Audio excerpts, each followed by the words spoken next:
नमस्कार दोस्तों, स्वागत है अपने YouTube channel top trending GK में। दोस्तों RRB NTPC graduate level exam जो जून 2025 में हुआ है, इसका स्कोर कार्ड रिजल्ट आपकी 19 सितंबर को आ गया था। आज 20 सितंबर को इसका स्कोर कार्ड और आप अपना स्टेटस चेक कर सकते हो कि आपका CBT2 में सिलेक्शन हुआ है या फिर नहीं हुआ है। अब स्कोर कार्ड के बेस पर बताने वाले हैं कि रिजल्ट किस प्रकार से तैयार किया गया है, क्योंकि आप कट ऑफ देखते हो तो उसमें कैटेगरी वाइज है, लेकिन रिजल्ट में कहीं पर भी मेंशन नहीं है कि आपका किस कैटेगरी में सिलेक्शन हुआ। तो डायरेक्टली दे रखा है, जिनका हुआ है उसका यस आ रहा है, जिनका नहीं हुआ उनका नो आ रहा है। तो डिटेल में देखते हैं आपको कैसे चेक करना है अपना स्कोर कार्ड। साथ में ये भी देखेंगे कि कैंडिडेट के नॉर्मलाइजेशन के बाद कितना स्कोर है, वो बड़ा है, मार्क्स कितने बड़े हैं। तो ये आप देख सकते हो, टेलीग्राम पर लिंक डाली हुई है, इसको क्लिक करेंगे और अभी देखिएगा एरर आ रहा है, too many users are connected. तो अभी यहाँ पर सर्वर पर लोड बढ़ चुका है, आपको रिफ्रेश करते जाना है वेबसाइट जब तक ओपन नहीं होती है। तो 4 से 5 बार रिफ्रेश करने पर यहाँ पर वेबसाइट ओपन हो चुकी है। इसमें आपको अपने रजिस्ट्रेशन नंबर डालने हैं, रोल नंबर नहीं डालने हैं, रजिस्ट्रेशन नंबर जो जे कुछ के क्यू वगैरह से जो भी स्टार्ट हो रहे हैं वो डालने हैं। उसके बाद डेट ऑफ बर्थ यहाँ पर डालनी है, फिर कैप्चा को डालते हुए आपको लॉगिन हो जाना है। लॉगिन होने के बाद ये पेज ओपन होगा, इसमें आपको बेसिक डिटेल रहेगी। कैंडिडेट डिटेल में आपको आना है स्कोर कार्ड में, बाकी कैंडिडेट रेस्पॉन्स में आप अपनी आंसर की जो अभी रिवाइज्ड आंसर की है, कौन से क्वेश्चन डिलीट वगैरह हुआ है वो भी चेक कर पाएंगे। और स्कोर कार्ड पर आप क्लिक करें, उस केस में आपका यहाँ पर स्कोर शो हो जाएगा, आपने किस आरआरबी से अप्लाई किया है और कितने मार्क्स हैं, इसको डिटेल में देखते हैं। उससे पहले यदि आप एनटीपीसी CBT2 को टारगेट कर रहे हैं तो मॉक टेस्ट लगाना बेहद आवश्यक है। Test book pass pro join करके आज ही प्रैक्टिस कर सकते हो। TTJ की कूपन कोड यूज़ कर लेना, मैक्सिमम डिस्काउंट मिल जाएगा। पास प्रो मैक्स लेते हैं तो स्टडी नोट्स भी अवेलेबल हो जाते हैं। यहाँ पर आप चेक करेंगे तो एनटीपीसी नहीं, ग्रुप डी के लेटेस्ट 2024 और 25 TCS के पैटर्न पर आपको मॉक टेस्ट मिल जाएंगे। तो इसमें मैथ्स है, रीजनिंग है, अब तक रेलवे के जितने भी एग्जाम्स हुए हैं उनका सेक्शन सब्जेक्ट वाइज अलग से आपको सेट प्रैक्टिस के तौर पर देखने को मिलेंगे। एक्स्ट्रा फैक्ट से डिटेल में सॉल्यूशन रहेगा, लिंक डिस्क्रिप्शन बॉक्स में। ज़्यादा से ज़्यादा प्रैक्टिस करो, एक बार पास प्रो ले लिया ना, 800 प्लस एग्जाम्स के आप मॉक टेस्ट है वो अटेम्प्ट कर पाएंगे, हिस्ट्री नोट्स देख पाएंगे। अब यहाँ पर आप जैसे ही अपना स्कोर कार्ड चेक करते हो तो यहाँ क्या क्या डिटेल्स शो होती है। फर्स्ट थिंग, यहाँ पर total number of questions paper में थे 100, नंबर ऑफ क्वेश्चंस कैंसिल हुए 6 क्वेश्चंस को यहाँ पर डिलीट किया गया है फाइनल आंसर की में। तो वैलिड क्वेश्चंस हो जाएंगे 94 और क्वेश्चंस अटेम्प्ट इस कैंडिडेट ने किए हैं 86 और क्वेश्चंस करेक्ट हुए 86 में से 65 और बाकी 21 क्वेश्चंस यहाँ पर रॉन्ग हो गए हैं। रो मार्क्स दिखेगा, जो कैंडिडेट ने ये 86 क्वेश्चंस अटेम्प्ट किए हैं या फिर जो वैलिड क्वेश्चंस 94 है, इनमें से कैंडिडेट के जो रो मार्क्स निकल के आ रहे हैं, यहाँ पर number of raw marks out of total valid questions में से कैंडिडेट के रो मार्क्स है 58। लेकिन कुछ शिफ्ट में हो सकता है कि 5 सवाल डिलीट हो, कुछ में डिलीट हो ही नहीं हो। उस केस में सभी को इक्वल के लिए प्रोरेटेड 100 में से मार्क्स यहाँ पर कैलकुलेट हो रहे हैं। यानी किसी कैंडिडेट के जैसे 94 है, 94 में से 58 आ रहे हैं, तो 100 में से कितने आएंगे, आप कहेंगे 58 बट्टा 94 गुणा 100 करेंगे। इस फॉर्मूले से यहाँ पर प्रोरेटेड मार्क्स से आपके इनके हो गए 61.70। ये नॉर्मलाइज्ड मार्क्स नहीं है। अब परसेंटाइल स्कोर आप देखेंगे 94 है, मतलब देखिए लगभग 95 के आसपास है, मतलब इनसे ऊपर 5% कैंडिडेट इनसे ऊपर हैं, इसका मतलब यही हुआ। तो ये रैंक बताता है, बाकी इसका कोई मतलब नहीं है। नॉर्मलाइज्ड मार्क्स ये हो रहे हैं 65, तो कितने मार्क्स बढ़े इस कैंडिडेट का आप देखेंगे 61 से 65 नॉर्मलाइज्ड मार्क्स हैं, ये प्रोरेटेड मार्क्स के बेस पर हैं। तो यहाँ आप देखेंगे 4 मार्क्स प्लस हुए हैं, लेकिन इनका CBT2 में चयन नहीं हुआ, नो आया। अब देखते हैं उन कैंडिडेट का स्कोर जिनका चयन हुआ। जैसे ये कैंडिडेट है, इनके आप देखेंगे सवाल डिलीट कितने हुए, एक भी सवाल डिलीट नहीं हुआ है। तो जिन इनके जो मार्क्स रो मार्क्स हैं उतने ही प्रोरेटेड मार्क्स है, क्योंकि सवाल डिलीट नहीं हुआ तो ऑलरेडी 100 में से ही क्वेश्चन है। परसेंटाइल स्कोर है 99.87, तो इनसे ऊपर कुछ कैंडिडेट है ही नहीं, लगभग 0.13% कैंडिडेट इनसे ऊपर है। नॉर्मलाइज्ड मार्क्स देखेंगे, इनका देखिएगा 79.66 से 84.75 हो चुके हैं, तो लगभग 5 मार्क्स का इनका इजाफा हुआ है और ये शॉर्टलिस्ट हो चुके हैं CBT2 के लिए। अब यहाँ पर सवाल ये आता है, जब आप अपनी कट ऑफ चेक करते हो, रिजल्ट में जो कट ऑफ दिए ना आउट ऑफ 100 नॉर्मलाइज्ड मार्क्स हैं, वो आपकी 5 टाइप की कैटेगरी की वैकेंसीज थी, जिसमें स्टेशन मास्टर हैं, गुड्स गार्ड हैं, टाइपिस्ट हैं। तो इन सभी की अलग अलग कट ऑफ हैं। तो अलग अलग कट ऑफ क्यों दी गई है? अब जैसे किसी कैंडिडेट का मार्क्स है, वो आ रहा है मान लेते 75, तो वो कौन सी कट ऑफ क्रॉस कर रहा है? एक तो ये 73 वाली कर रहा है, एक 70 वाली कर रहा है। बाकी पोस्ट की कट ऑफ वो क्लियर नहीं कर रहा, मतलब ये पोस्ट उनके लिए नहीं रहेगी। स्पष्ट रूप से यही यहाँ पर दिख रहा है, जिस हिसाब से रिजल्ट आया है। तो इनके लिए मतलब ये 2 पोस्ट रहेगी।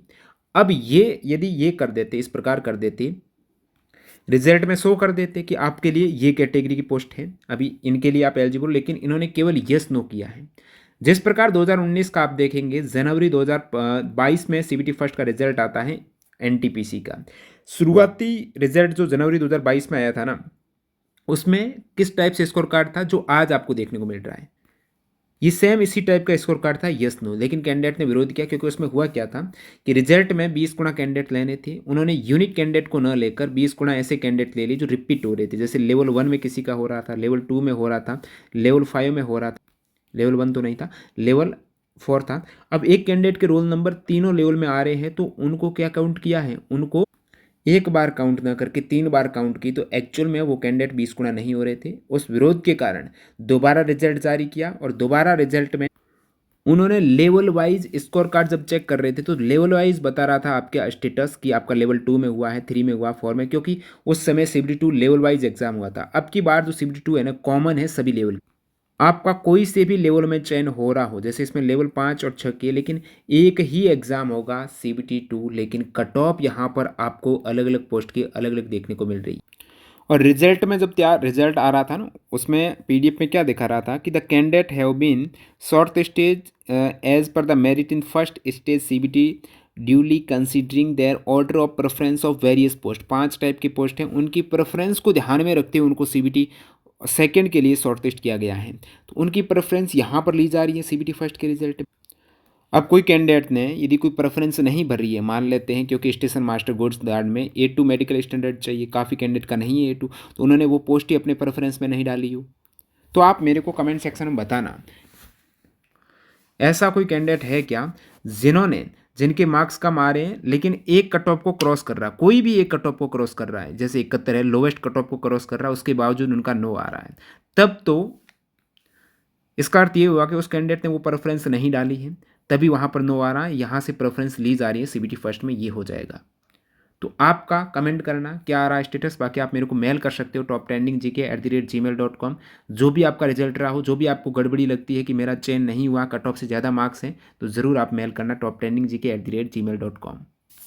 जो इन्होंने रिजल्ट दिया है, उस रिजल्ट का जब आप रोल नंबर चेक करते हो तो कोई भी कैंडिडेट का रोल नंबर रिपीट नहीं हो रहा है, मतलब यहाँ पर यूनिक 15 गुना कैंडिडेट तो लिए हैं, इसमें कोई दो राय नहीं है। जो पिछली बार 2019 में शुरुआत में ऐसा नहीं हुआ था, उसलिए गड़बड़ी के कारण रिजल्ट को रिवाइज्ड रिजल्ट देना पड़ा था, लेकिन इधर तो 15 गुना यूनिक कैंडिडेट आप रोल नंबर की लिस्ट में चेक कर पा रहे हो।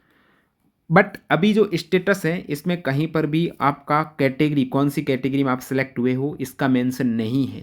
यदि आपका मार्क्स कट ऑफ मार्क्स से एबोव है, इसका अर्थ ये हुआ कि जो कैटेगरी वाइज इन्होंने कट ऑफ दी है ना, जितनी भी कैटेगरी से एबोव हैं, उनमें उन कैंडिडेट का चयन हुआ है। रोल नंबर एक बार ही आएगा,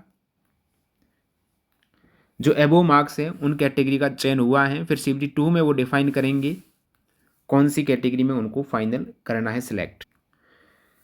दूसरा केस ये भी बनता है कि उस कैंडिडेट को अपनी प्रायोरिटी के अकॉर्डिंग एक पोस्ट अलॉट कर दी है, जैसे स्टेशन मास्टर की अलॉट कर दी है, उनका मार्क्स भले ही अन्य पोस्ट से ज़्यादा आ रहा हो, लेकिन यदि उनको एक पोस्ट अलॉट कर दी है तो अन्य पोस्ट का कोई मतलब नहीं रहेगा। फिर उस कैंडिडेट की फाइट उस पोस्ट को जो अलॉट हुई है, जैसे 15 गुना कैंडिडेट कोई है, एक पोस्ट पर 15 अभ्यर्थियों से रहेगी, तो उस केस में प्रत्येक पोस्ट में एक पोस्ट पर फाइट 15 कैंडिडेट की रहेगी, इक्वल रहेगी।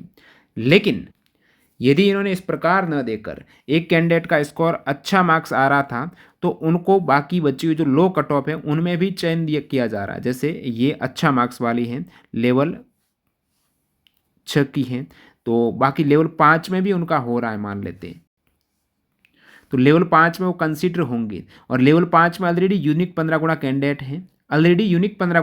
है, और अच्छे मार्क्स वाले भी इसमें इंक्लूड रहेंगे। तो थोड़ा यहाँ पर लो कट ऑफ, जहाँ पर कट ऑफ कम गई है उस पर फाइट ज़्यादा हो जाएगी, उस पोस्ट पर ज़्यादा कैंडिडेट फाइट कर रहे होंगे, और हाई कट ऑफ में तो लगभग 15 गुना अभ्यर्थी फाइट कर रहे होंगे। अब स्थिति स्पष्ट कब होगी, जब रेलवे इस रिजल्ट का स्पष्टीकरण देगा, या फिर आरटीआई के जरिए पूछा जाएगा रेलवे से कि कट ऑफ किस प्रकार से तैयार की गई है, यहाँ पर कैटेगरी वाइज जो कट ऑफ दी है उसका क्या तुक है, क्या एक कैंडिडेट है केवल यहीं पर सीबीटी फर्स्ट में भी पोस्ट को अलॉट कर दी गई है, या फिर एक कैंडिडेट एक से ज़्यादा कैटेगरी, यदि कट ऑफ एक से अधिक कैटेगरी से ज़्यादा है, यानी 2 कैटेगरी जो भी है उनसे कट ऑफ मार्क्स ज़्यादा है, या फिर 5 कैटेगरी से ज़्यादा है, तो क्या उनके लिए सभी 5 कैटेगरी ओपन है सीबीटी सेकंड के लिए, या फिर नहीं। तो आरटीआई रिप्लाई लगाया जा रहा है, जैसे ही रिप्लाई का जवाब आएगा तो आपको बता दिया जाएगा, टेलीग्राम पर इन्फॉर्म कर दिया जाएगा। लेकिन इस रिजल्ट से कंफर्म नहीं हो रहा है, केवल यही दिख रहा है कि आप शॉर्टलिस्ट किए गए हैं 72nd में, भले ही आपने एक पोस्ट की कट ऑफ पार की हो, दो की पार की हो, तो कट ऑफ इनको अलग अलग नहीं देनी थी। जैसे कैंडिडेट का कमेंट बताता, इन्होंने क्या कहा है कि मुझे लगा सीबीटी फर्स्ट की कॉमन कट ऑफ निकलेगी क्योंकि सीबीटी 2 एग्ज़ाम कॉमन है, ठीक है, बट रेलवे तो पोस्ट वाइज कट ऑफ निकाल दिया है। इससे उन लोगों को नुकसान होगा जो केवल लोअर कट ऑफ वाले पोस्ट का बस कट ऑफ क्रॉस किए हैं, लोअर कट ऑफ में कट ऑफ ही क्रॉस किए हैं। रेलवे के इस मेथड से ये लोग हाइयर कट ऑफ वाले पोस्ट के लिए एलिजिबल नहीं है, लोअर पोस्ट वाला है लेकिन हाइयर कट ऑफ वाली पोस्ट में वो एलिजिबल नहीं है। जबकि सीबीटी 2 सबके लिए कॉमन है, ये गलत है बिल्कुल। यहाँ पर जिस प्रकार एसएससी में आप देखने को मिलता है, जैसे सीजल की बात करते हैं तो सीबीटी फर्स्ट का कॉमन कट ऑफ निकलनी चाहिए। रेलवे को भी पोस्ट प्रेफरेंस का यूज़ सीबीटी 2 के बाद किया जाना चाहिए, ना कि सीबीटी फर्स्ट के बाद, क्योंकि सीबीटी फर्स्ट तो क्वालिफाइंग नेचर का है। यदि सीबीटी 2 सभी पोस्ट के लिए कॉमन है तो सीबीटी फर्स्ट का कट ऑफ भी सभी पोस्ट के लिए कॉमन होनी चाहिए। तो यही तो बात है। पिछली बार 2019 में सीबीटी सेकेंड है, लेवल वाइज था, लेकिन अब की बार कॉमन है, तो सीबीटी फर्स्ट की कट ऑफ भी कॉमन निकालनी चाहिए, लेकिन रेलवे ने ऐसा नहीं किया। यदि सीबीटी 2 अलग अलग पोस्ट के लिए अलग अलग होती तो सीबीटी 1 का कट ऑफ पोस्ट वाइज निकालना चाहिए, ठीक है। जैसे कि एसएससी सीजीएल में जेएसओ का सीबीटी 2 अलग होता है, इसलिए सीबीटी फर्स्ट में भी जेएसओ की कट ऑफ आपको अलग देखने को मिलती है और बाकी पोस्ट के लिए कॉमन कट ऑफ रहती है। इस वजह से मैं सीबीटी 2 के लिए शॉर्ट लिस्ट नहीं हुआ, क्योंकि मैंने केवल सीसीटीएस जेए सीनियर क्लर्क का पोस्ट प्रेफरेंस डाला था। हालांकि इन्होंने ये पोस्ट प्रेफरेंस डाला है, स्टेशन मास्टर की कट ऑफ इससे ज़्यादा ही गई है, लेकिन जो गुड्स गार्ड की कहीं कहीं कट ऑफ है आपको कम देखने को मिल रही है। तो स्टेशन मास्टर और ट्रेन मैनेजर को नहीं इन्होंने सेलेक्ट किया, जबकि मेरे नॉर्मलाइज्ड मार्क्स ट्रेन मैनेजर से ये बोल रहे ज़्यादा है। तो ये रिजल्ट से पहले का कमेंट है, पहले ही बता देता हूँ, रिजल्ट जब नॉर्मलाइज्ड मार्क्स नहीं आया उससे पहले का कमेंट है, लेकिन अब भी स्थिति स्पष्ट नहीं है। जब सीबीटी फर्स्ट क्वालिफाइंग नेचर का है तो यहाँ पर क्वालिफाइंग नेचर के होने की वजह से आप पोस्ट कैसे अलॉट कर सकते हो। तो पोस्ट तो उन्होंने अलॉट नहीं की होगी। संभावना यही है कि जो भी कैंडिडेट का मार्क्स कट ऑफ से ज़्यादा है या फिर 2 से 3 से अधिक कैटेगरी कट ऑफ क्रॉस कर रहा है तो वो सभी बाकी वाली कैटेगरी के लिए एलिजिबल रहेगा, रोल नंबर एक बार काउंट होगा। ये संभावना नजर आ रही है। बाकी आरटीआई रिप्लाई से स्पष्ट हो पाएगा। रेलवे यदि स्पष्टीकरण देता तभी पता चलेगा कि एक्चुअल में किस प्रकार से रिजल्ट ये तैयार किया गया है। बाकी सीबीटी 2 की तैयारी कर रहे हो, जीके जीएस के टीसीएस के ये लेटेस्ट एग्जाम्स के क्वेश्चन, चाहे आरपीएफ कांस्टेबल के 2025 के जीके जीएस के 1800 चैप्टर वाइज क्वेश्चन हो, एनटीपीसी ग्रेजुएट के 1900 क्वेश्चन हो, और जल्द ही 10 डेज के भीतर आपको एनटीपीसी अंडर ग्रेजुएट के भी सभी 2000+ क्वेश्चन की पीडीएफ मिल जाएगी चैप्टर वाइज। तो ई बुक ये वेबसाइट विजिट कर सकते हो, टीटीजी के कूपन कोड यूज़ कर लेना, इसमें आपको डिस्काउंट मिल जाएगा। साइंस के क्वेश्चन भी इसमें अवेलेबल है, ग्रुप डी के लिए अलग से पीडीएफ आप ले सकते हो। TCS latest exam NCERT pattern के साइंस के क्वेश्चंस आपको यहाँ पर मिल जाएंगे, रेलवे साइंस, ठीक है। वीडियो पूरा देखने आपका बहुत बहुत धन्यवाद। Bye bye.